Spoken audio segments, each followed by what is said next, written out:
শনিবার রাতে ৩ দফায় ঢাকা মেডিকেলের চিকিৎসকদের ওপর হামলা করে রোগীর স্বজন ও কিছু শিক্ষার্থী। এর পরদিন সকালেই সারা দেশের সব সরকারি বেসরকারি হাসপাতাল শাটডাউনের ঘোষণা দেন ভুক্তভোগী চিকিৎসকরা।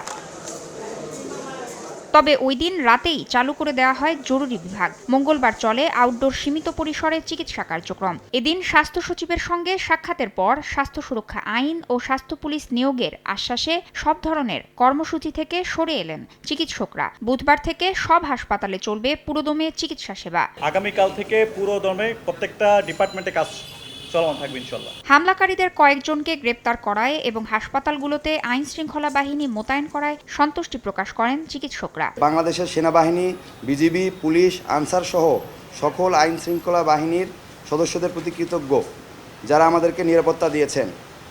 আমরা আশা করি ভবিষ্যতেও আমাদের ডাক্তারদের যৌক্তিক যে কোনো আন্দোলনে আপনাদেরকে পাশে পাবো। চিকিৎসকদের উপর হামলার ঘটনায় মঙ্গলবার পর্যন্ত 2 আসামিকে গ্রেফতার করেছে আইন শৃঙ্খলা বাহিনী। তাসনিয়া নিশাত, মিম, সময় সংবাদ, ঢাকা।